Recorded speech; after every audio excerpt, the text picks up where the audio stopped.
This is the Wheel of Time Spoilers podcast. Your hosts are Seth Jacobson and Patrick Heiler. Hi, I'm Seth. And I'm Patrick. So we left off last chapter with Rand straining to channel enough, using the fat man Ter'angreal to get the Aiel, the horses, and everyone else through the portal stone outside of Tyr to the one at Rhuidean. And so they all pop out the other side. In theory. Well, this is the spoiler podcast, so I'm going to tell you, yes, they do all make it this time. Everyone lives. And we are starting up chapter 23, Beyond the Stone, and our symbol is the shield and spears. So Beyond the Stone has a double meaning to me, which is the story is progressing beyond the stone, which is the fortress, and also they're getting beyond the portal stone. Yeah, I like that. The buckler and spear is, of course, for the Aiel. Egwene stumbled, flinging her arms around Mist's neck as the ground tilted under her feet. All about her, Aiel contended with braying, sliding pack mules on a steep rocky slope where nothing grew. Heat, remembered from Tel'aran'rhiod, hammered her. The air shimmered before her eyes. The ground burned her feet through the soles of her shoes. Her skin prickled painfully for a moment. Then sweat gushed from every pore. It only dampened her dress, and the sweat seemed to evaporate immediately. The struggling mules and tall Aiel nearly hid the surroundings from her, but she saw a bit in flashes between them. A thick gray stone column angled out of the ground not 3 paces from her, scoured by wind-blown sand until there was no telling whether it had been twinned to the portal stone in Tyr. Rugged, slab-sided mountains that looked carved by a mad giant's axe broiled beneath a blazing sun in a cloudless sky. Yet in the center of the long, barren valley far below, a mass of dense fog hung, billowing like clouds. That scalding sun should surely have burned it off in moments, but the fog rolled untouched, and out of that roiling gray stuck the tops of towers, some spired, some ending abruptly as though the masons still worked. He was right, she murmured to herself, a city in the clouds. Clutching his gelding's bridle, Matt was staring around wide-eyed. "We made it," he laughed at her. "We made it, Egwene. And without any burn me, we made it." He tugged open his shirt laces at the neck. "Light, it's hot. Burn me for true."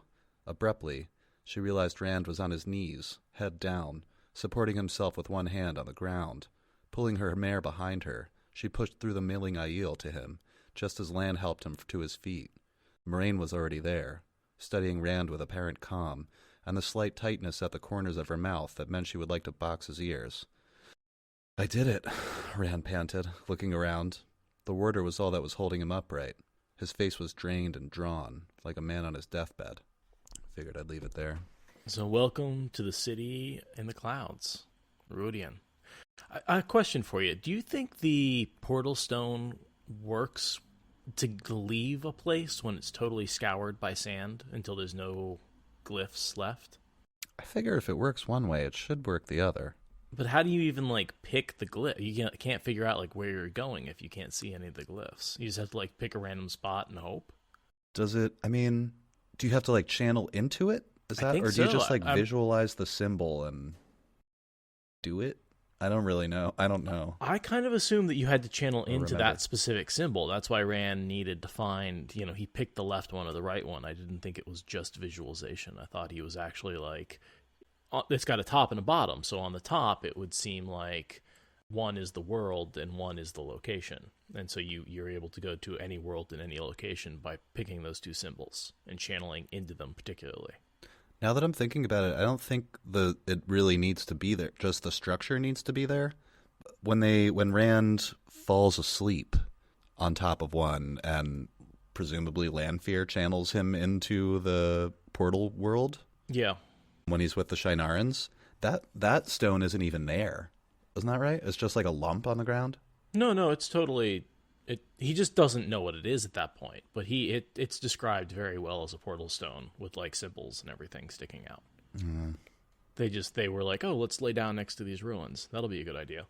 Oh yeah, it is like a phone switchboard in old movies. I've never actually seen one in real life. Radia says when Perrin faces the battle over the White Cloaks, the stone on his side is buried in mud. I thought it was mostly buried in mud. I feel like during the last battle, he was popping in and out, so who knows? Who knows? Because what he could have been doing is portal gating the Trollocs in and then taking a gateway back to wherever he was getting them from. Oh, right, the rogue Ashaman. Yeah. Or was it an Ashaman or just a male channeler? We don't know. We don't know. Well, anyway, Moiraine says something kind of interesting here. Right after Rand says, I did it, Moiraine says, you came close, Moiraine said coolly, very coolly. The Ter'angreal was not sufficient to the task. You must not do this again. If you take chances, they must be reasoned, and for a strong purpose, they must be. Rand says, I don't take chances. He pulled a lot of people through. Yeah, Rand says, I don't take chances, and he shows her the Ter'angreal, but she just said the Ter'angreal was not sufficient to the task. Is she referring to the portal stone? Yeah, exactly. Yeah, because he said that's what was going to help him get all of these people and horses and equipment through the, she was like, that's going to take a lot of power. He's like, this is enough. And she was like, are you sure? and now she's like, it really wasn't. Like, because he's down on his knees. He's like at the edge of his strength. She can tell that someone just came very close to burning himself out. Presumably it took everything he had with the Ter'angreal to do what he just did. Exactly. And he probably stretched a little bit, and there may have been some issues if he hadn't been as powerful as he was. I'm glad he just said that. Maybe this is another stretching moment for Rand. Very well could be. I like how Matt says, we made it without any... Burn me, we made it without any of the flicker, flicker, flicker visions. Oh, yeah. We made it without any bullshit. Yeah. Or losing time, or anything. Should be glad you weren't here last time he tried this. Yeah, that was awful. Yeah, Matt walked away from that one pretty sobered, if I remember. I think he was laying on the ground mumbling something about how he would never betray Rand. So Rand's super happy because he's jumped all this distance and saved a whole bunch of time. So not only is he going where nobody expects, but he's hoping that it's going to take a while for the Forsaken to figure out where he is and catch up with him. And hopefully he will have united the Aiel and have a united force working for him and protecting him before he has to face anybody. Just the best army in the world, NBD. Yeah, no big deal. He's excited about this. Now, he loses a week when he goes into the Ter'angreal, but that's okay. And then some more time when he gets everyone to the Golden Bowl. Oh, right. Oh, I forgot about that. I haven't reread this section in quite a while. I'm doing it right now. Right. Well, first you got to finish Broken Earth, and then, all right. Yeah, I still haven't gotten around to that. Moiraine heals Rand, and he kind of yells at her, and he's like, Jesus, can you ask? Which is reasonable. Yeah. She heals him from his fatigue, which I thought was interesting, because she says, like, the fatigue of channeling is not like other fatigues. Mm-hmm. Which makes sense, or else you just have a bunch of, like, Aes Sedai, healing the fatigue of each other whenever they get tired in a battle, and that would never be a problem. Endless loop. Yeah, totally. Yeah. You can kind of do that with healing, where, like, two Aes Sedai can both heal each other, even though no Aes Sedai can heal themselves. Huh. But you... Eventually, they would run out. They wouldn't be able to do it forever. Thank you for posting that piece of fan art, Zarth. I liked that. It's supposed to be of the rogue Ashaman and or Shadow Channeler, Dreadlord, that transports Trollocs around using a portal stone later. When I first saw it, I was like, that's like a mid-height brown-haired man. This is all wrong. Yeah, you posted it in the Great Hunt when we were doing that portal stone chapter. Yeah. And I was like, what the hell? That's terrible. It's not Rand. Nah, it's just the only good image I could find of someone channeling into a portal stone, so I used it because it was close enough. I'm going to read a little bit here as the scene kind of opens up. It came to her, this chapter is from Egwene's perspective, it came to her that the Aiel had gone absolutely still, now that the mules had quieted. They stared outward warily, not toward the valley and the fog-shrouded city that must be Rhuidean, but at two camps, one to either side of them, perhaps half a mile away. The two clusters of dozens upon dozens of low, open-sided tents, one twice as large as the other, clung to the mountain slope, and very nearly disappeared against it. But the gray-brown Aiel in each camp were clearly visible, short spears and arrow-nocked horn bows in hand, veiling themselves, if they were not already. They seemed poised on the balls of their feet, ready to attack. "The peace of Rhuidean," a woman's voice called from upslope, and Egwene could feel the tension leaving the Aiel surrounding her. Those among the tents began lowering their veils, though they still watched cautiously. There was a third, much smaller encampment farther up the mountain, she realized, a few of the low tents on the small level patch. 4 women were walking down from that camp, sedate and dignified in dark, bulky skirts and loose white blouses, with brown or gray shawls around their shoulders despite the heat that was beginning to make Egwene feel lightheaded, and many necklaces and bracelets of ivory and gold. 2 had white hair. 1 had hair the color of the sun, flowing down their backs to the waist, and held back from their faces by folded kerchiefs tied around the forehead. Egwene recognized one of the white-haired women, Amice, the wise one she had met in Tel'aran'rhiod. You caught me chewing. Yeah, I saw that. It's cool. Amice is my favorite too, Kelsey. So we have 2 camps and then 1 smaller camp. And the 2 camps are the Shaido and the Tardad. Yeah. And then the smaller camp are the Wise Ones. And then these 4 Wise Ones show up. And these are the Dreamwalkers. It's Amice, Bear, Moiraine, and Sienna.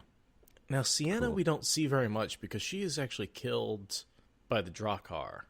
I was wondering, why I didn't remember her, but she's actually killed at the Cold Rocks Hold pretty early on. So she's out of the story by the end of the book. Oh, I don't want to lead us too far away from the chapter, but that's the attack with the drag car, right? Yeah, that's the one. Okay, I remember that scene. She gets the kiss of the Drakkar. Oh, she does. Oh. The grandmotherly woman spread open her hands, speaking in an aged yet powerful voice. The peace of Rhuidean be on you. Who comes to... Is it Chaindar? Are we going with Chaindar? I always said Caindar in my head, but it is a CH. Yeah, it's Chaindar. Who comes to Chaindar may return to their holds in peace. There shall be no blood on the ground. With that, the Aiel from Tyr began to separate, quickly apportioning the pack animals and contents of the hampers. So, basically, I don't know who this eldest one is, because Egwene doesn't know their names yet. So the second white-haired woman that had a creased grandmotherly face is Bear. Bear. The gray-streaked dark hair, who's almost as old, is Sienna. Well, then it looks like Bear approaches the group of Aiel that have just come from Tyr, and she tells them all, basically, you're all held to peace here, and no one can spill anyone else's blood, or you're going to have to deal with me, buddy. And that soothes them all, and they all kind of disperse and start heading toward their respective homes, because on the other side of the Dragon Wall, they were separated into their societies. It goes clan, sept, society. But now that they're back, they're in this weird situation where, for instance, a bunch of these Aiel that were in Tyr would, if they had just ran into a Shaido casually out in the waste somewhere, just kill them or fight to the death, because they have there's all kinds of blood feuds and water oaths and complex politics happening. And now that they're suddenly in a different place, the rules are different, and they're, I think, all a little confused in that moment on how to act. But Bear sets them straight. Totally. Clan, sept, society. Clan is your family. Sept is your greater, you're one of 13, right? Right. Like millions of Aiel, 13 clans. And then sept is the city they're in. Oh, is that how it works? That's what I think. I think this... It's just a further way to break down a further part to break down the clan. So, I always thought of septs as like groups of Aiel who live in a place. Yeah, so you have a bunch of different septs that make up the clan. Even though, they move around because they're somewhat nomadic. So maybe a good way to think about it is if your clan is the governor, then your sept chief is your mayor. Right. As far as the rankings. So... And then society seems to be kind of like fraternities across multiple septs. Yeah. You pick your society. Exactly. The other two you're just born with. But you can have stone dogs in every sept and every clan. You can have Aiel maidens in every sept and every clan. Right. So it gets complicated. It does get complicated. But that's sort of the first sort of structure of how I think about like loyalty and how I keep track of all the different like, you know, when you say Tarded Aiel of the Nine Valleys set, yeah. But I think, and also another important thing to point out is that blood feuds they're inherited literally through your blood. So they're inherited or like declared by your clan, not by your society. So the societies aren't dealing with these things. And societies will try to avoid fighting each other if they encounter each other in battle. So a Tardad stone dog and a Shaido stone dog might not kill each other, depending on the circumstances surrounding their meeting, despite the blood feud between their clans. And that's why they organized in that way to go over the dragon wall, because by being in societies, they weren't going to just kill each other. Right. They were avoiding the blood feuds. And now that they're at Rhuidean, they're using the piece of Rhuidean to not kill each other. Bear is saying basically whoever comes here has the right to leave without having to deal with any of these things. Once you get home and then you leave your home again, you're on your own. But this law holds because you've come here, because you're going home from here. But so Aviendha tries to sneak off with everybody else. Yeah. Just gathering her stuff and just like looking at her feet, trying to. I'm just going to walk away. And I think Bear is like, stay now, sit. You will stay, Aviendha, the wise one with gray streaks in her hair said loudly. Aviendha stopped in her tracks. I guess that's the second oldest, second to the oldest. Yeah, okay, that would, with the gray streaks in her hair, is going to be, that's Sienna. Okay. And so Egwene's like, what? Why do the wise ones want to talk to her? What's the deal? And of course, we get the whole, yeah. And eventually when we get to there, she realizes, oh, she's a channeler. Right, and also, it just occurred to me how Sienna could know that Aviendha was there in this big group of people milling around. She's the only other channeler. Right. Other than Egwene and Moiraine. They show up. The next thing I have is Moiraine with sweat on her face. I noticed that too. That's a little weird, but it is absurdly hot to the Wetlanders. But she shouldn't let it affect her, right? She might also be emotional. That's what I was wondering, is maybe she was nervous, or maybe she was like freaked out by the fact that Rand nearly killed them going through the portal. That seems to be more likely than her concentration slipped. Moiraine, serene and cool as ever despite the perspiration on her face, and Lan as unperturbed as the rocks around them. And Lan is familiar with the waste. He spent some time there before he and Moiraine bonded. Lan seems to know a lot about the Aiel, and the Aiel seem to know a lot about him. It's a weird little thing, but he's like a kind of mini celebrity amongst them. I mean, they know who he is, and they respect him. I think it has a lot to do with prophecy. Ah. Ooh, there's an interesting bit coming up. I don't want to talk about it too much yet, but when... I forget who's talking. One of the Dreamwalkers is talking to Moiraine later in the tents, and she's like, if this happened, that would happen. That would happen. If this didn't happen, then this is the way it would have gone, with the exception of this circumstance. And it's like this long, complicated thing. But basically, in like every circumstance, it was like, and you'd have been dead. Somebody would have died. Yeah. Lan, you, Rand, us. If all of this hadn't worked out perfectly, we might have all died. And I think it was if Rand came to Rhuidean without Moiraine and Lan with him, everybody would have died. Pretty much. There's essentially including the Aiel and their culture. There's lots of reasons. We'll get into it when we get there. Yeah, it was fun to muse for a minute, like if Rand had come there alone and under what circumstances that would have had to have happened. But we'll wait till we get there. Mm-hmm. I want to get into the accuracy of prophecy. Oh, sure. Or the Dreamers, where Moraine's like, I thought it was unlikely that that we would meet here today on Shain'Dare until Rand mentioned the stones.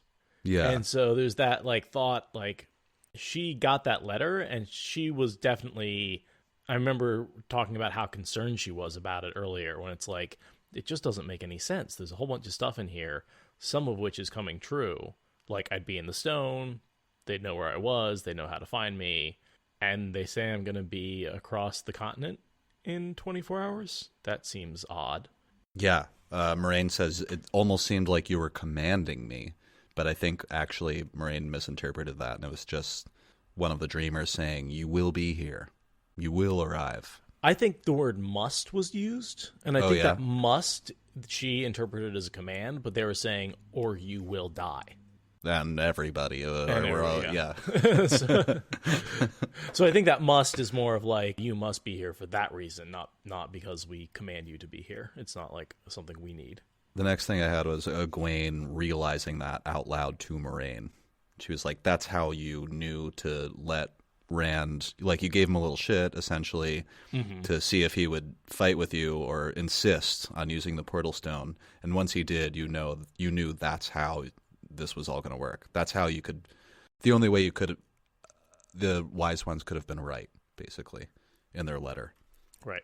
Yeah, Moiraine says, I thought it was unlikely until Rand mentioned the stones. When he was certain beyond my dissuading that no one existed here. Let us just say it seemed very likely we would reach Chaindair today.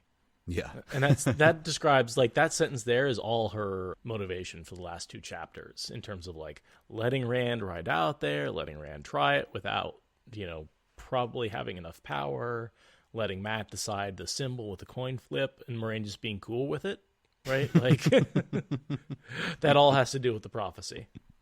Yeah. The next thing I have is the tense scene between Rhuarc, the Wise Ones, and Couladin, which I think I'll read because it's interesting. Okay. But this is short. So Rhuarc ignores one man, but speaks to the other. I see you, Hairn. Has one of the Sept chiefs decided I am already dead? Who seeks to take my place? I see you, Rhuarc.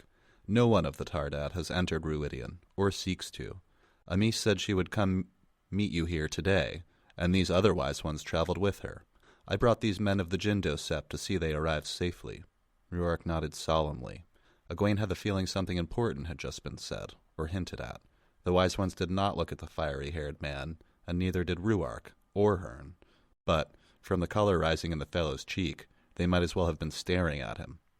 She glanced at Moiraine, and got a tiny shake of the head, the eyes that I did not understand either. Lan leaned down between them, speaking quietly. A Wise One can go anywhere safely, into any hold, regardless of clan. I think not even blood feud touches a Wise One. This Hairn came to protect Rhuarc from whoever the other camp is, but it would not be honorable to say it. So basically, if Rhuarc is the governor, one of the mayors showed up to make sure that the governor of this feuding state didn't murder Rhuarc while no one was looking. This is Couladin. Oh, Couladin's not there yet, but he will be in a minute. So wait, you're saying they came to protect Rhuarc? Yeah. I think Rhuarc came to protect the Wise Ones. The Wise Ones? Really?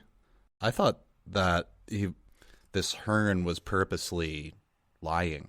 He's saying I came to see the Wise Ones were safe, but the Wise Ones are always safe.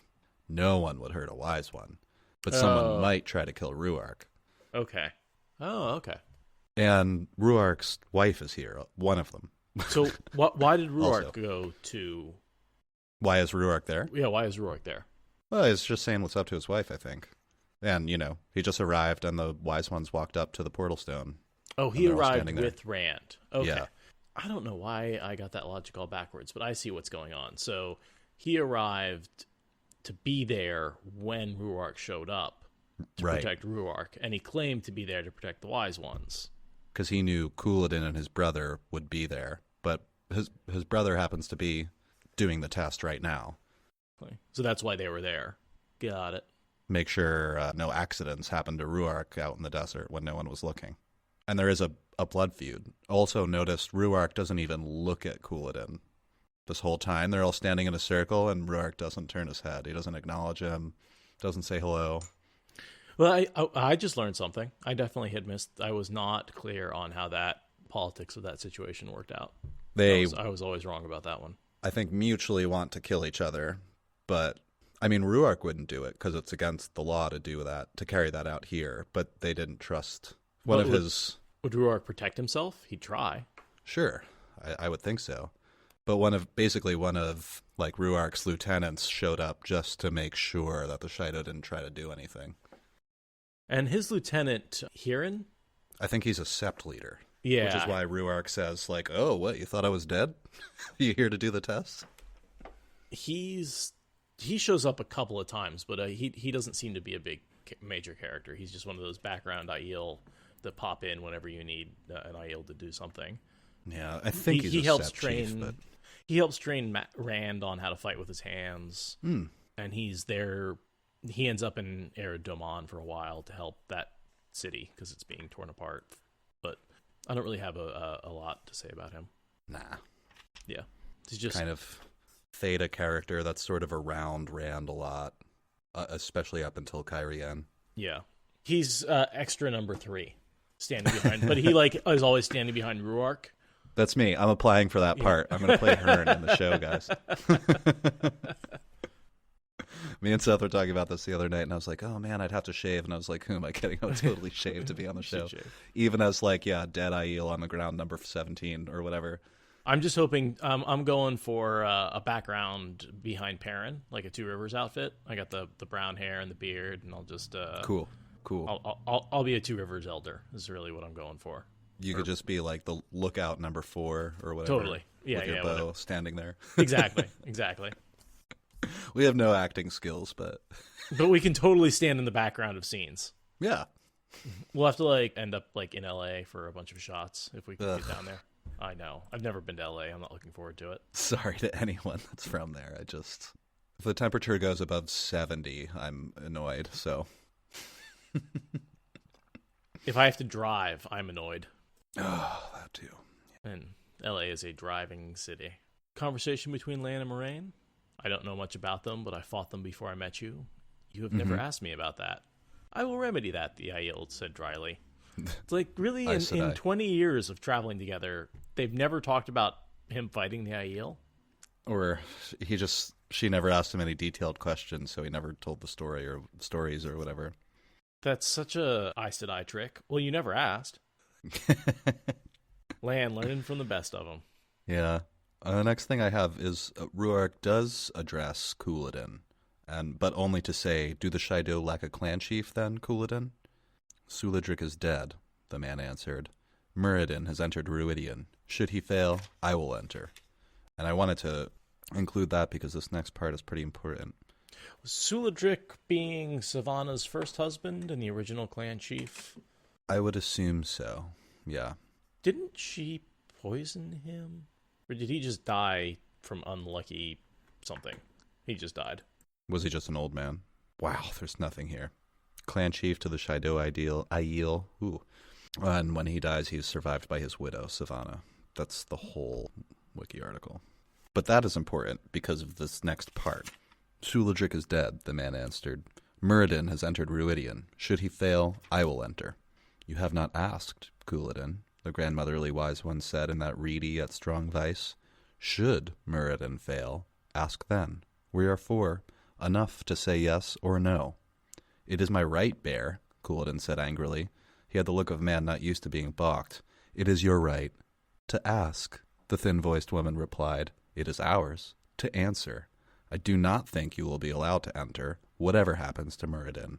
You are flawed within, Couladin. Entitled white dude. Always thinks it's my right.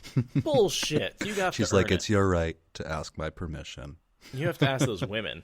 That's what your right is. And should you ask my permission, the answer is no. So just no. So just don't ask. And she's totally right. You can tell right off the bat this man is not suited for leadership. He's like so twitchy the entire time. He can't calm down for a second. He's like he's angry at everything. He would lead the Shaido to disaster. Oh wait, that's exactly what happens. Yeah. He even he raises his voice to a wise one, which is, I don't think we see any Aiel do that for the rest of the series ever. Maybe like Rand. Oh, yeah, probably. But he yells at everybody. Amis seemed to have dismissed him already, Couladin. There is one who came with you, Rhuarc, she said, and Amis's eyes sweep straight to Rand. I just wanted to bring that up, actually. how did Amis know that Rand was the one?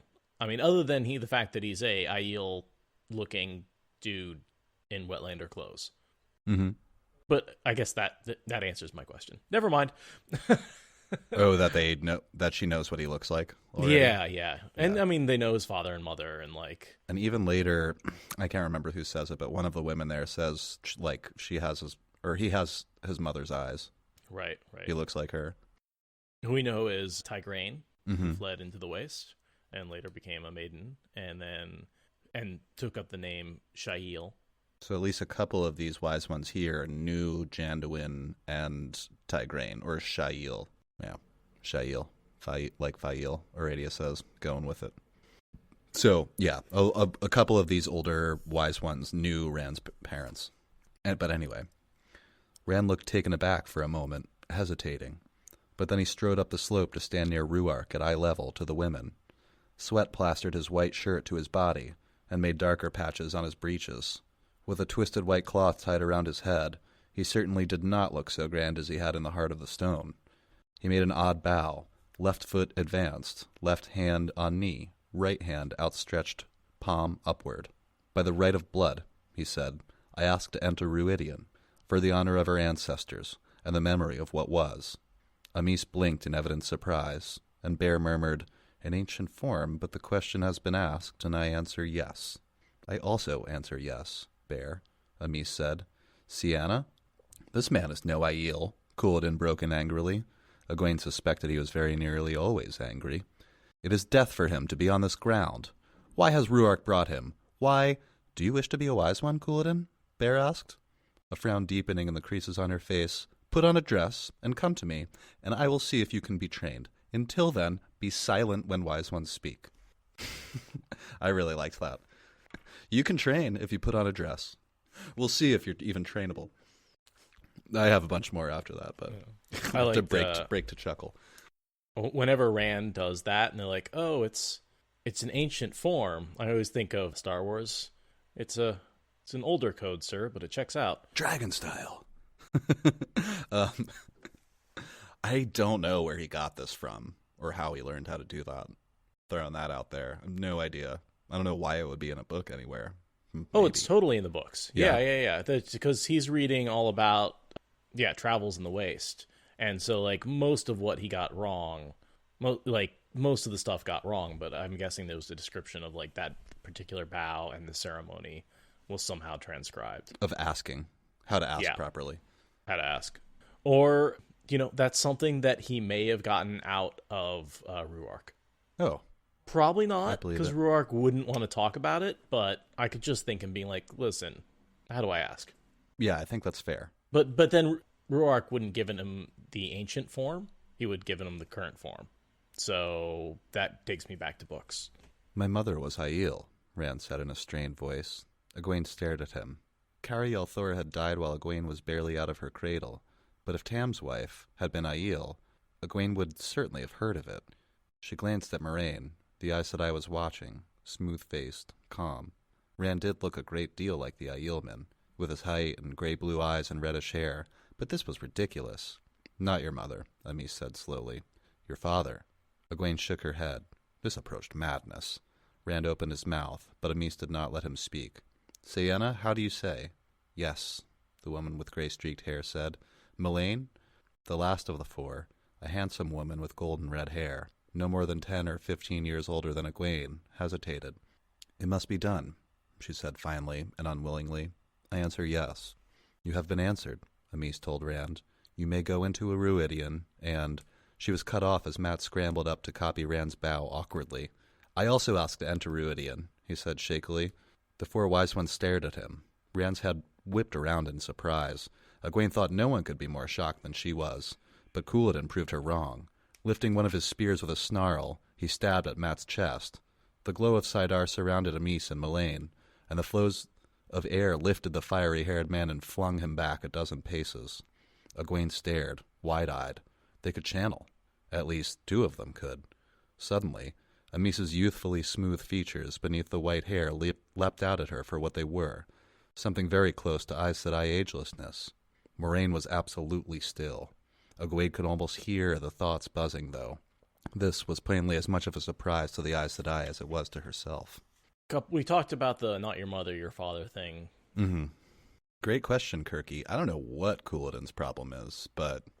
Couladin, this is the last time Matt lets him get a free shot at him.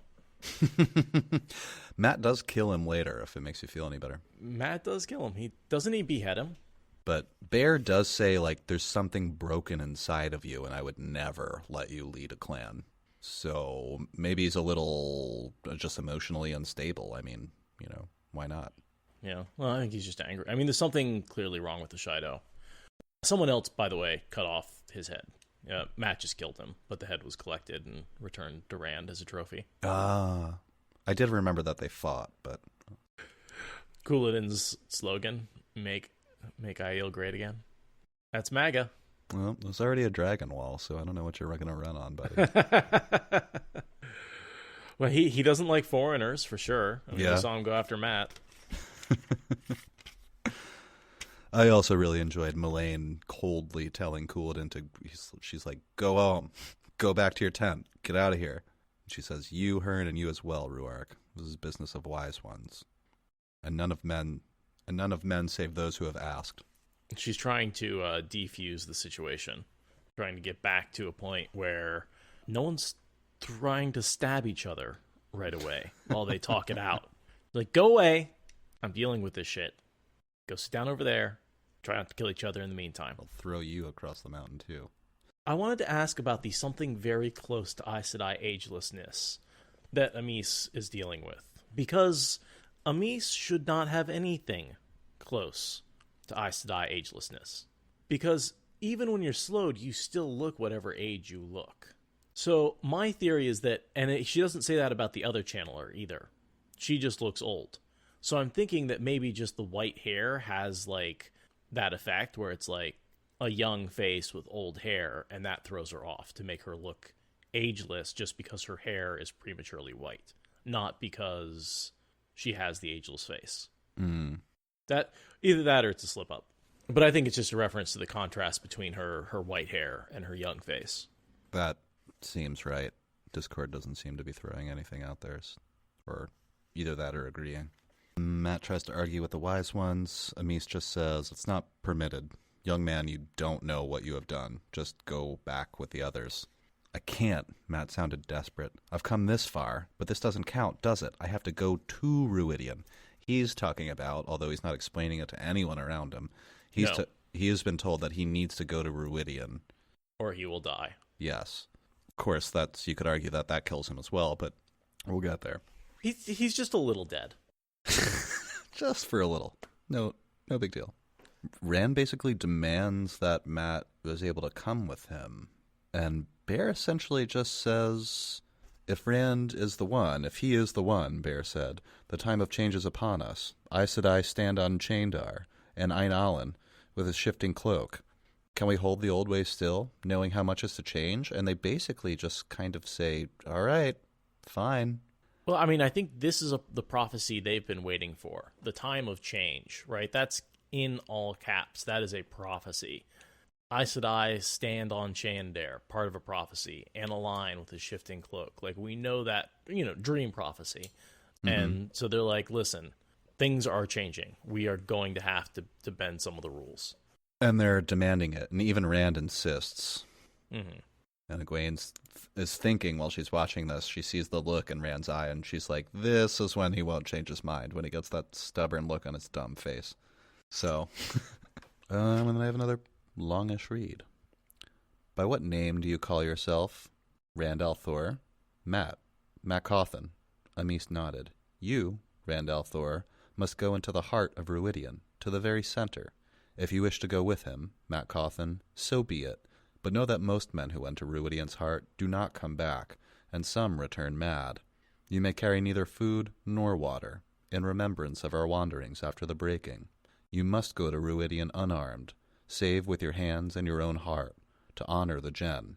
If you have weapons, place them on the ground before us. They will be here when you return, if you return. Rand unsheathed his belt knife and laid it at Amys's feet. Then, after a moment, he added the green stone carving of the round little man. That's the best I can do, he said, because Rand can just make a sword, which occurred to me.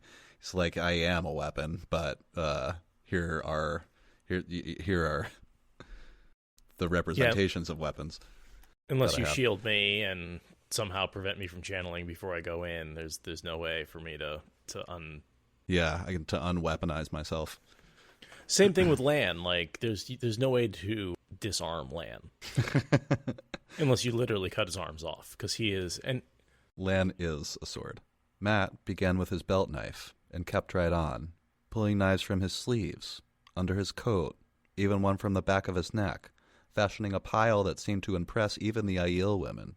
He made as if to stop, looked at the women, then took 2 more from each boot top. I forgot them, he said with a grin and a shrug. Lies! You tried to pull that one off. The Wise Ones' unblinking looks wiped his grin away. They are pledged to Rhuidean, Amis said formally, looking over the men's heads, and the other 3 responded together.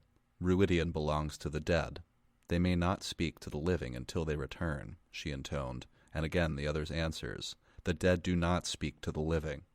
We do not see them until they stand among the living once more. Amis drew her shawl across her eyes, and one by one, the other 3 did the same. Faces hidden, they spoke in unison. Begone from among the living, and do not haunt us with memories of what is lost. Speak not of what the dead see. Silent then, they stood there, holding their shawls up, waiting. Rand and Matt looked at one another. Egwene wanted to go to them.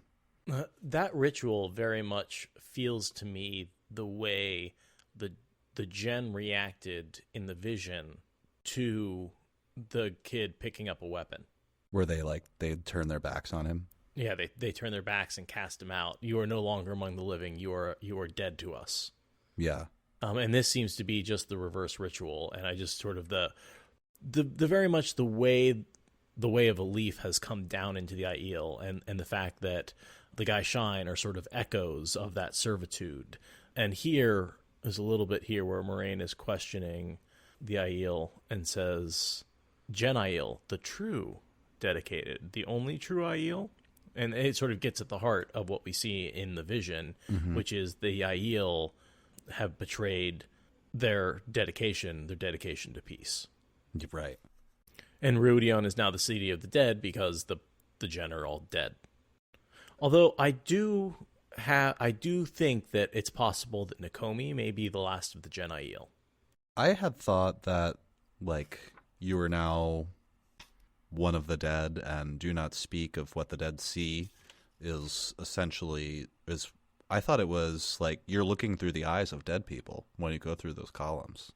Oh, I like that interpretation too. Yeah, totally. That's what I thought. But I also like that it's representative of what you would see in the columns as well. You would see this reflected.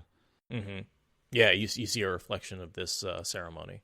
No, it's a brilliance. That one paragraph I had to stop because it's just there's so many echoes and parallels and interesting little tidbits in there that are so fun to talk about. I had to read that part. Yeah. I had forgotten about this weird little ritual.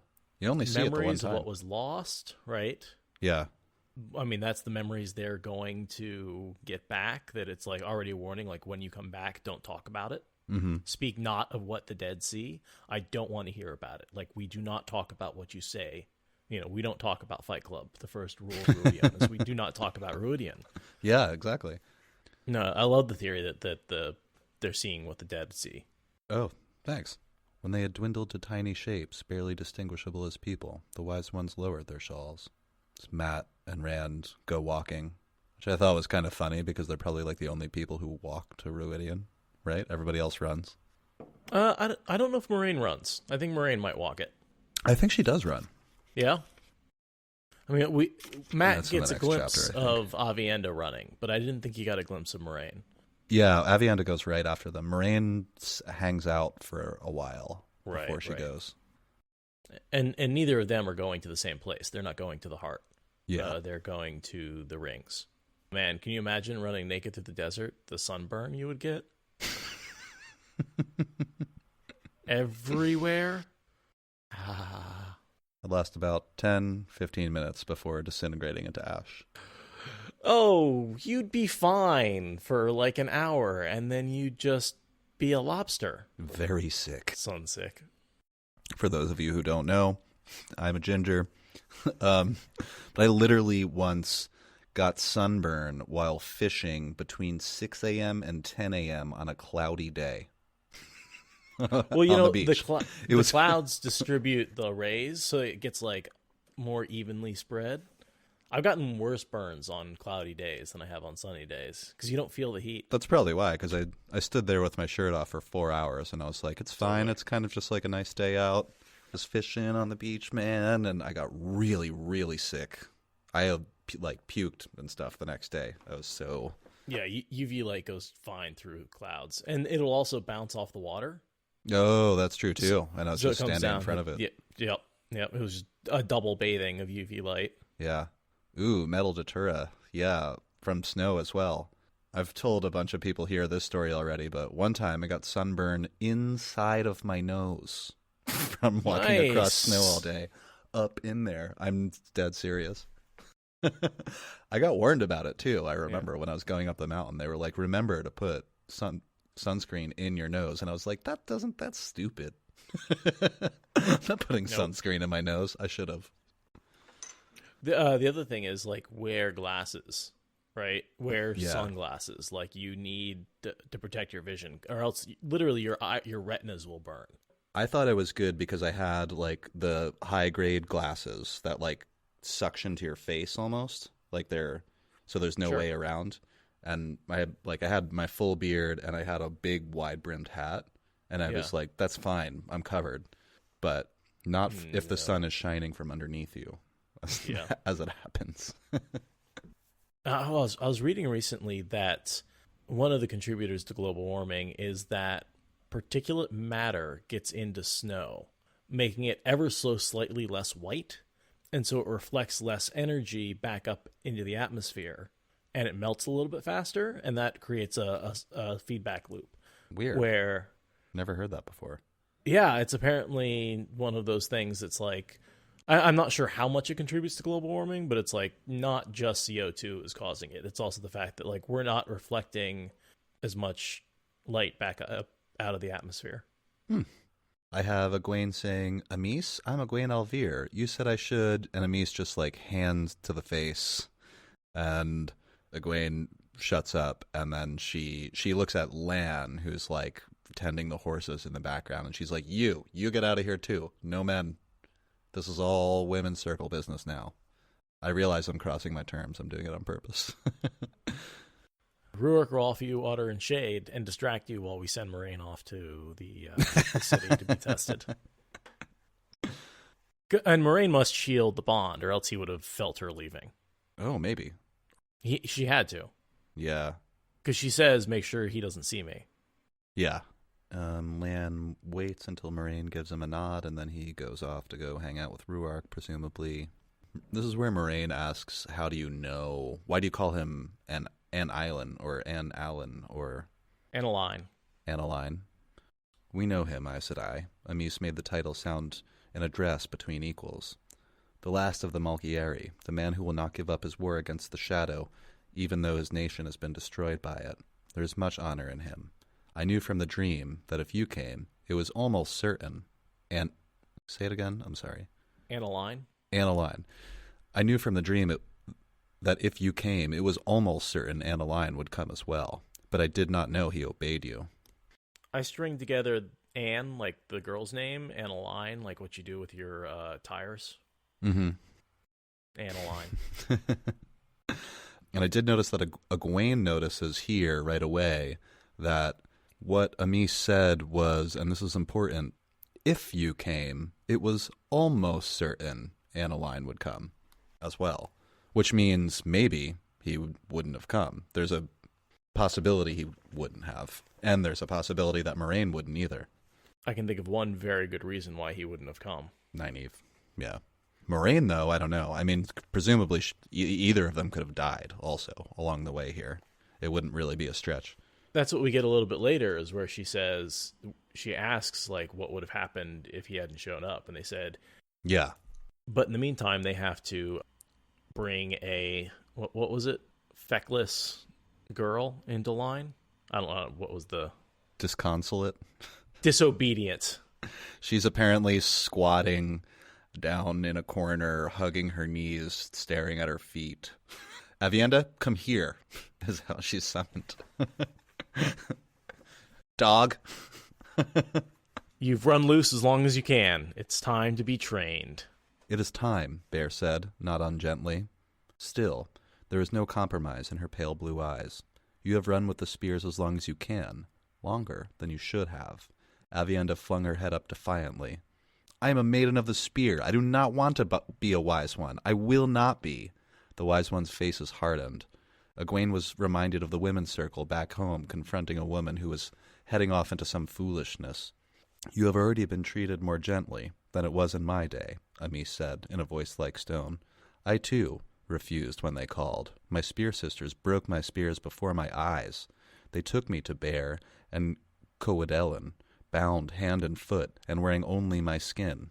And a pretty little doll tucked under her arm, Bear said dryly, to remind you how childish you were. As I remember, you ran away 9 times in the first month. Amis nodded grimly, and was made to blubber like a child for each of them. I only ran away 5 times the second month. I thought I was strong and hard as a woman could be. I was not smart, though. It took me half a year to learn you were stronger and harder than I could ever be, Bear.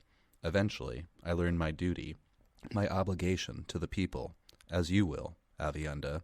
Such as you and I, we have that obligation. You are not a child. It is time to put away dolls and spears and become the woman you are meant to be. I really liked Amisa's story where she's like, listen, I was you. Don't be that stupid. Don't be as stupid as I was. Don't make the same mistakes I did. Ran away 9 times in the first month, 5 the next. Bear will beat you. She Yeah. is the most stubborn person, I think, in all of Randland. Bear? Oh, Cerelia? Cerelia might be up there, yeah. Is it Sorelia? I always said Sorelia. Here's one of these things. Sorelia's right. Is it? Yeah. Some of this stuff I still haven't heard out loud very much. We haven't gotten to Sorelia yet. Yeah. Egwene has the realization just running through like, oh, that's why I felt a kinship with Aviendha. Oh, now I feel it with Moiraine. Oh, Moiraine and Amis also. And from now on, that actually becomes an asset because she can sense women who can channel from a distance. Yeah. And that actually alerts her to people in some vital points. We see a kind of interesting conversation between Bear and Moiraine where Bear says, I know that you wanted to take her to the tower, but we'll train her better here, essentially. We don't coddle women like you do in the tower. Right, she right. says. Well, Moraine's basically saying I can take her away and she can actually reach her strength, but Moraine's like, Nope. We got this. We got it. We know how powerful she can be, and she's going to be ours. You're not tying any strings to this woman. So they throw away all her junk. They make her give up her weapons, and I think Bear throws them off the side of the mountain or something. Isn't the belt buckle that she gives Rand made out of? Yes, I believe so. It's made out of her spears. Her spears? Because she has to. Bear explains to Egwene when Egwene objects to them treating her things. So she's like, She cares about this stuff. Why are you treating it like garbage? And they're like, because it is garbage now. In a little while, we're going to make her burn it all, and whatever metal's left over, she'll have to take to a smith to be made into anything other than a weapon. Mostly useless things. And then she has to give it to someone she hates. And at this point, there's no one she hates more than Rand al'Thor. Is that one of the things that she has to do? Totally she has to give them. Yep.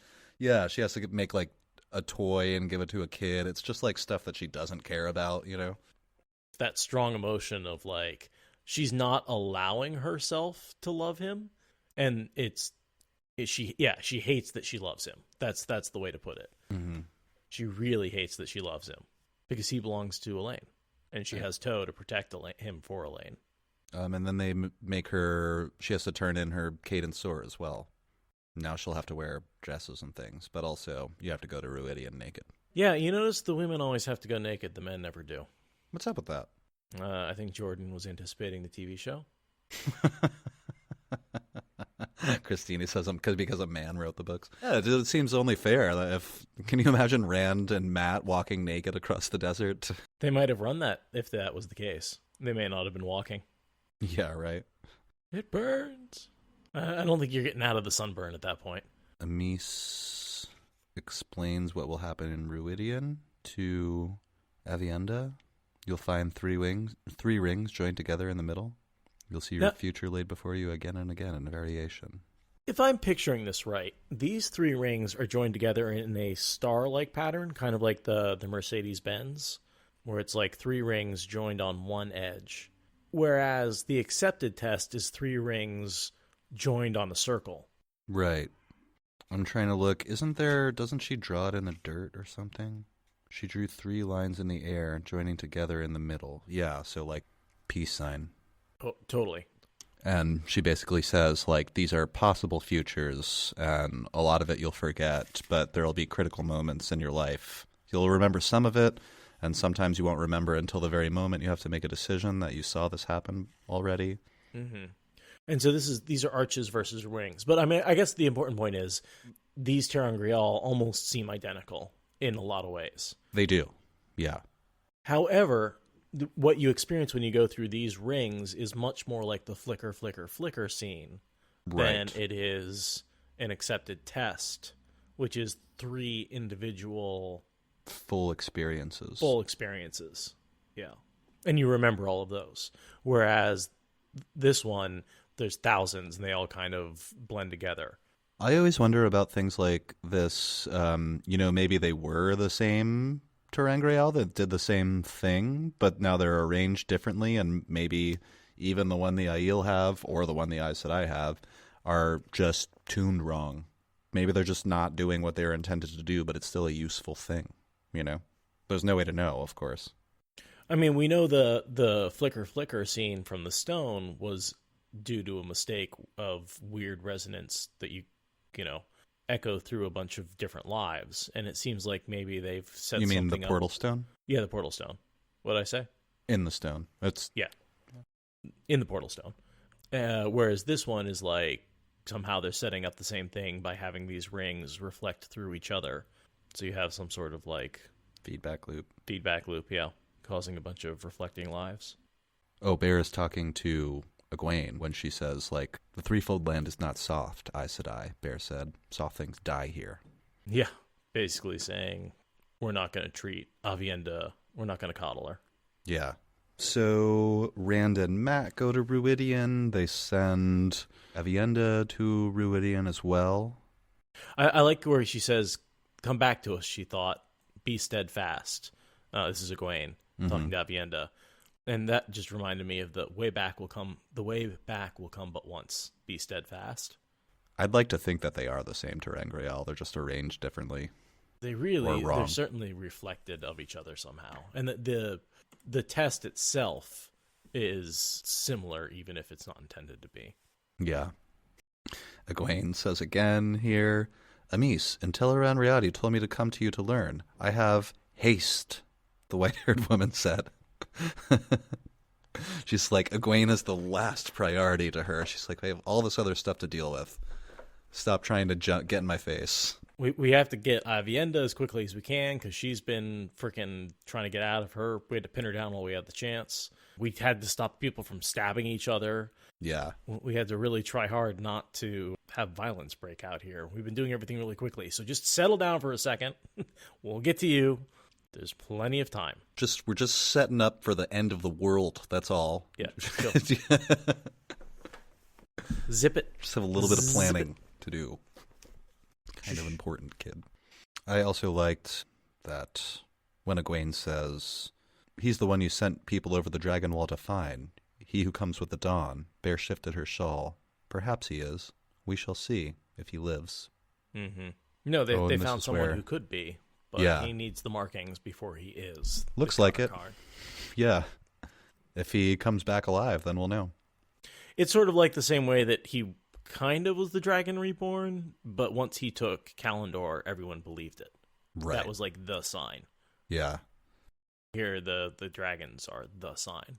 This is where Amis says, right after Bear said, if he lives, Amis says. He has his mother's eyes, Amis said, and much of her in his face as well as something of his father. But Couladin could only see his clothes and his horse. She's explaining to Egwene why, what's going on with why Couladin's acting the way he is, or what they think. I mean, they're basically saying Couladin's a racist asshole.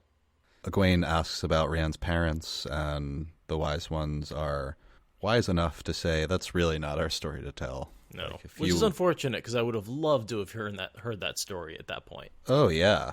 But it takes us a little bit longer for that to come out. I feel like that trickles out in dribs and drabs and stuff like that before we find out who all of Rand's parents are.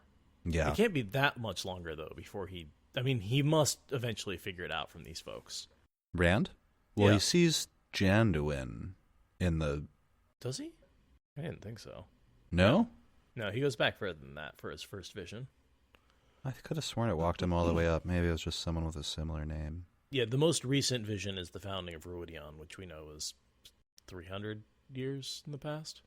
I thought it would be more than 300. Maybe 300 years after the breaking. Yeah. Sorry, yeah, that's what I meant to say. It's 300 years after the breaking. That's probably more accurate.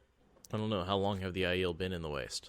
The wiki says sometime after the breaking of the world and before the Trolloc Wars. So, that's vague. Well, I mean, it cuts us down to a 1,000-year period of time, which is the first 1,000. So it's been at least 2,000 years since his latest vision.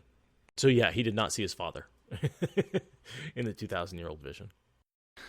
So the Wise Ones take Egwene and Moiraine to one of their tents where they share water.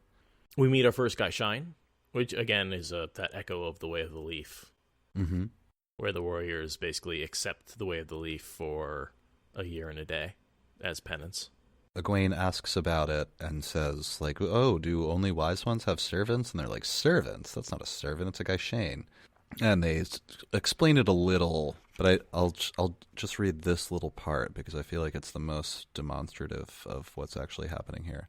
Do not try to tell them all, Amis, Bear cautioned. I once spent a month trying to explain Ch22 to a wetlander, and at the end, she had more questions than at the beginning. Amis nodded. I'll just leave it there. But Amis does give her a little bit of a breakdown of what Ch22 is, what it means, that their culture is based around it, but they just kind of leave it there. And she explains how Gaishane work, how the system works. The idea that anyone can become a servant, and a servant can then just go back to living their life, I think the disdain the Aiel feel for the servants, again, goes back to the Way of the Leaf and the fact that the Gen Aiel, they feel disdain for people who don't, who serve each other for life. It's like permanently becoming Gaishine. It's very weird in terms, it's almost boastful, right? Holier than thou. And Mackenzie suggests that perhaps the wetlander she tried to explain Ch22 was Tigraine. Could be. I like that. Moiraine asks the question, earlier you said, if I came, as in to the Waste, how much of what you wrote did you know to be true? Amis sighed and set aside her cup of wine, but it was Bear who spoke. Much is uncertain, even to a dreamwalker. Amis and Moiraine are the best of us, and even they do not see all that is, or all that can be. The present is much clearer than the future, even in Tel'aran'rhiod, the sun-haired Wise One said.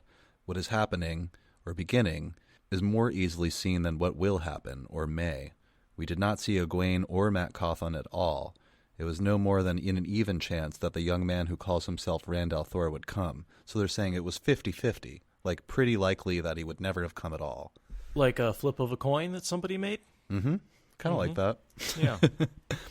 And this is what I was talking about earlier, which kind of I had to reread a couple of times, and I still don't. There's just a lot here. If he did not, meaning if Rand never came to the Waste, if he did not, it was certain that he would die, and the Aiel too. Yet he has come, and if he survives Rhuidean, some of the Aiel at least will survive. Some. This we know. If you had not come, meaning Moiraine, if Moiraine had not come, he would have died. If Ainalin had not come, you would have died. if you do not go through the rings, she cut off. She says like, "Ah, shit, I wasn't supposed to tell you that one." You're supposed to make these decisions yourself. So I don't think that if Lan hadn't shown up, Rand would have died. I think just Moiraine would have died. Yes, I think that's correct. That's what they're saying. If Lan hadn't come with Moiraine to the waste, Moiraine would die. Which makes sense. There's battles and stuff. Why not? But of course, if Moiraine had died, that would have had consequences later. Yeah. Land fear. Through the whole books. Yeah. And then not to mention the last battle, somebody had to unite the countries. Oh, yeah. So the lack of a Moiraine would definitely have cost the last battle in the long run. And of course, the thing that she let slip was if you do not go through the rings, which is giving a bit of... We all die. Yeah. That's what I'm assuming, because we know that she gets certain, I almost said answers, they're not answers, but she gets ideas about how to proceed here that are really important in the future. Well, this is where she sees the vision of the three paths that Rand can go down with Lanfear. And she sees the vision of herself taking Lanfear out and the bracelet. And like that's why she sets up that whole scene, is because she totally saw it in this vision, in these rings. Is this when she learns that in an alternate future, she like binds herself to Rand by sleeping with him? Yeah. And she's like, and that didn't go well. That never works out. Yeah. Never, ever works out. That's a bad idea. Good to know. Good to know. I always really liked that weird alternate future. I just can't imagine it. He's like a child to her. I don't, it's really weird. Quite literally, she is old enough to be his mother. Yeah. But also beyond that, just emotionally, like she is in no way. Yeah, I just feel like she would have that. Yeah. It sort of brings up the awkwardness of... remember when they were dancing together and they like accidentally ended up dancing with the Aes Sedai and they all were like, whoa, and like stumbling over their own feet? Yeah. I feel like a relationship would be similar, where you'd like... stumbling over your relationship. I don't know. Sure. It'd be weird. When I think about it now, I feel like if Moiraine had gotten close with Rand like that, maybe the Lanfear would have taken her out. Absolutely. And that would have driven Rand over the edge if the woman he loved was taken out by Lanfear. Or yeah, and it just leaves only Lanfear to be this powerful female figure in his life. Totally. He's already taking her advice sometimes, and sometimes it's good advice, but... You can just see her jumping out with the skin, being like, who is Moiraine? Instead of who is Aviendha? Yeah. Oh, Moraine's talking about the old tongue with the wise ones at some point. She's like, Aiel, dedicated in the old tongue, but stronger than that. I've often wondered what the Aiel are dedicated to. The wise ones' faces had gone to iron. They just don't answer any of her questions. Well, they're dedicated to peace. Right. And they've betrayed that dedication. Something deep in your bones, an oath written in your bones, which is that you are dedicated to peace. Yeah, and she goes on, and this is just fun, it doesn't really give us very much, but... And Jen Aiel, Moraine's kind of musing aloud, the true dedicated, but again stronger, perhaps the only true dedicated. The only true Aiel? She looked at them questioningly, just as if they did not suddenly have eyes of stone. None of them spoke. And that's where you have sort of an equivalency between the Shane Aiel, which were the Aiel in the Age of Legends, the Gaishain, which is sort of the temporary, and then the Jen Aiel, which is sort of the permanent, the true Aiel. Mm-hmm. The non-weapon touchers. And then Egwene tries again to say, like, hey, can we talk about dreaming now? And she's like, no, shut up. And then we'll do it tonight. That happens. Yeah. Moiraine just stands up and says, I presume that I must go as Aviendha did, she said, not as a question. Yes, naked. Yeah, and Egwene helps her take her dress off. And there's a little bit of musing between Moiraine and Bear, like, does it matter that you told me that if I go, that I'm supposed to go through the rings? And she's like, basically, they come to no conclusion, but they muse about that and how that could potentially affect the future. Yeah, don't tell people the future, because then you're either gonna fuck it up by like assuming it's gonna happen and not making it happen, or you're gonna try really hard to avoid it and then fuck it up that way. I also had that Amis says, really outright, she says, "It is the mercy of the rings that the memories fade." It's like, I'm so glad I don't remember everything. I do remember that it was awful, is essentially what she's implying. And then... and that's a similar thing with the portal stones and the flicker, flicker, flicker scene. Yeah. The memories do seem to fade. She goes on and says, "A woman knows some things, a few," this is about the rings again, "that will happen. Others she will not recognize until the decision is upon her, if then. Life is uncertainty and struggle," and I feel like this is an excellent summary of this entire series, which is the only reason I wanted to read this dialogue right here. "Life is uncertainty and struggle, choice and change. One who knew how her life was woven into the pattern as well as she knew how a thread was laid into a carpet would have the life of an animal, if she did not go mad. Humankind is made for uncertainty, struggle, choice, and change." Choice is important. Badass, Amis. But also that, like, if you really knew everything that you had to do, you would be like an animal in a trap. It would be no life. I mean, isn't that the point of Dune? Yeah. I mean, basically Yes. The whole point of that book is about him. He sees every moment of his future, and he can never escape it, and it drives him insane. Right, and he just, like, wrestles with all the awful things he has to do and how it will affect people into the future, and, yes, kind of goes sort of crazy. Paul. Absolutely. You know, I wanted to make one more point about Ch22 before we move on. Sure. The idea that it is more honorable to capture an enemy than to kill them is an important point for Rand when fighting the last battle and the Dark One. It's one of the clues that helps him figure out, like, it is actually the more honorable thing. I think it's Aviendha's advice to him before he goes in is basically, like, remember, before you fight the Dark One, it is more honorable to capture an enemy than to kill them. Because at that point, he's seriously considering killing the Dark One. That's kind of crazy, yeah. Yeah. And instead, he just captures him. Yep. He takes him Guy Shine. And then he basically uses the Dark One as a servant to power choice, which choice, as we just saw, is so important, right? Because choice is the whole thing that men need. And by killing the Dark One, you're taking away choice. And then you have the life of an animal. You go mad. Right. You don't have a choice. You're just exactly a cart horse or something. And that's why that whole thing reminded me of that, like, that the circle that we have there of, like, Ch22 makes capturing more important, and then having someone as a servant to give you a choice later down the road. You don't have to kill them. After this, Moiraine saying, "Don't let land follow me," and Bear says, "It will be as it will be."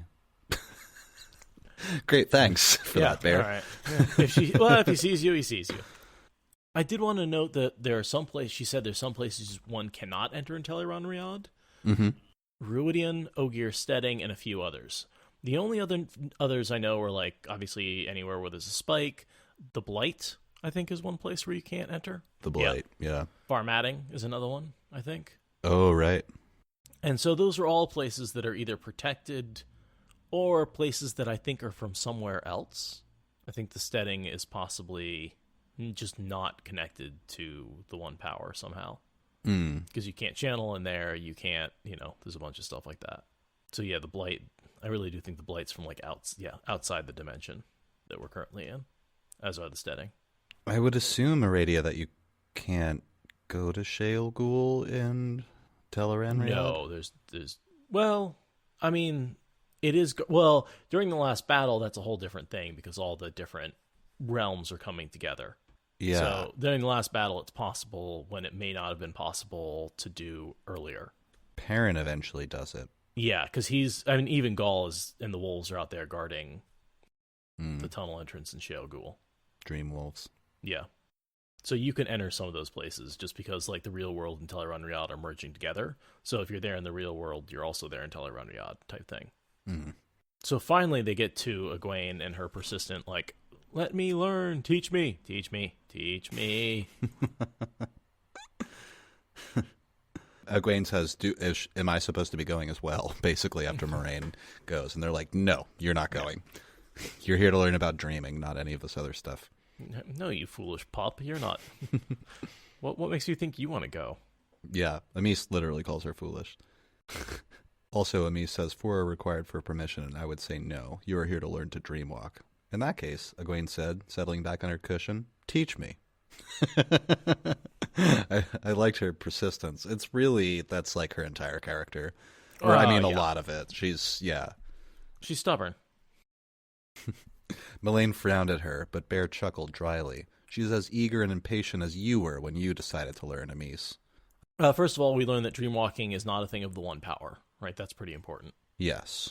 Because we see a bunch of people dreamwalk who don't have access to the power or can't channel at all.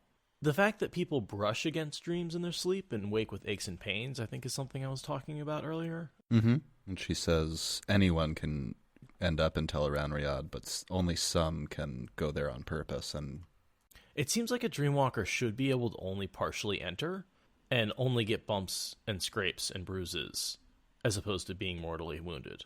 And yes. I was wondering why we don't ever see a dreamwalker do that. I know that we see dreamwalkers go only partly into the world of dreams and go all the way, like, with their entire body. But it seems like even when they're only partially in the world of dreams, they can still be killed. I'm not sure. I would assume it's just less dangerous. This is where we get the quote about the fact that entering the world of dreams in the flesh is an evil thing, for the people who did it did evil. Right. And that's always an interesting quote because, and then of course it's followed up by each time you go in, you lose some part of what makes you human. Which I don't think any of that's true at all. See, that's where I wonder, because the smell that Perrin smells on Slayer, that metallic Slayer smell, I think is maybe him losing a little bit of what made him human. From doing it too much? From doing it too much. Or maybe it's because if you're doing evil things, it drains the humanity out of you. Because in Tel'aran'rhiod, what you think is what you are. And so maybe over time, in the flesh, that's doing good. evil deeds causes you to lose your humanity. I like that. Thank you. Yeah, I think that's a pretty good one. It makes sense. What you think is what you are. So if you go there in the body, weird things could happen. Hear me, Egwene, though it will be hard. You must forget that you are Aes Sedai if you are to learn. You must listen, remember, and do as you are told. Above all, you must not enter Tel'aran'rhiod again until one of us says you may. Can you accept this? It would not be hard to forget she was Aes Sedai when she was not. For the rest, it sounded ominously like becoming a novice again. I can accept it.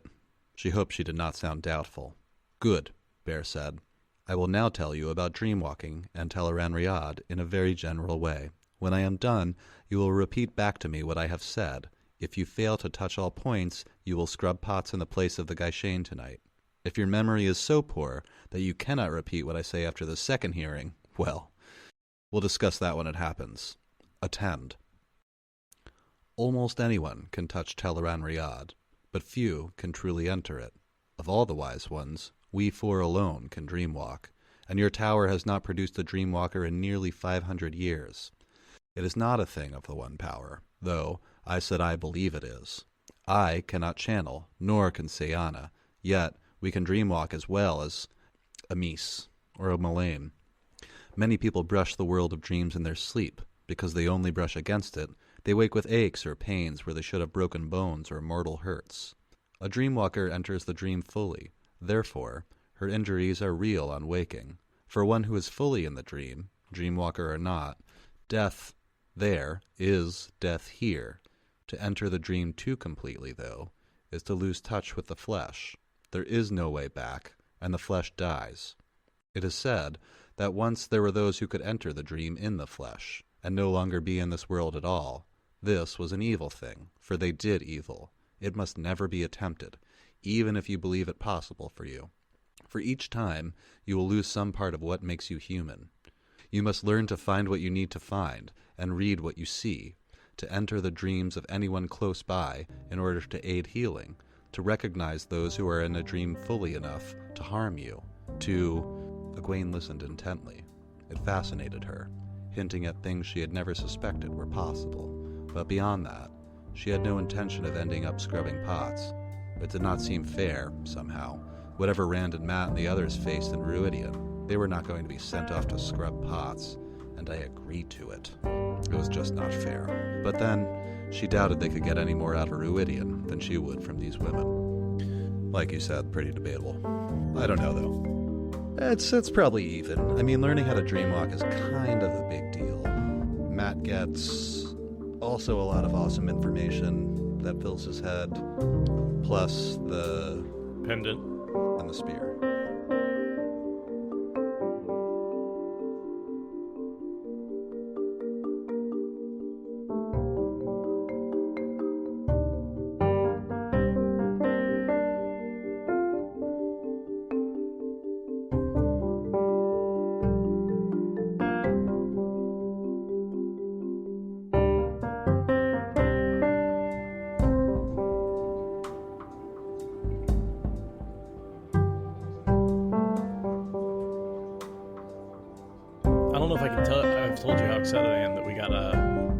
From Sarah, who's working on the TV show, saying that she was catching up on the podcast. Did we talk about that last time? I don't think we talked about it on the podcast. You mentioned it to me. But yeah, that's really cool. I hope that they use her ideas, even if we don't get any credit for them. Because we want the show to be good and correct, and we are good and correct. Always correct. We've never made any mistakes. Once I thought we made a mistake, but I was mistaken. I was wrong. Something like that. It's really freaking awesome that someone who's going to be in the writer's room when the show is being written is going to listen to our opinions. Next step, get hired as consultants for the show. Yeah, right. No, but I really do think it's everyone on Twitter who basically browbeat her into listening to the podcast. You basically can't go on Twitter and try to do things with the Wheel of Time or read about the Wheel of Time and not run into legions of the Chosen. Yeah, you guys have really made yourselves heard. Led, of course, by, Sakan. our dancing warder. With this, I could make a warder dance. With Twitter.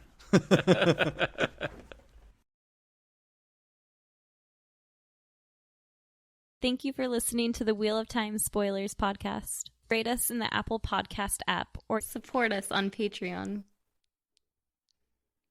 that good enough?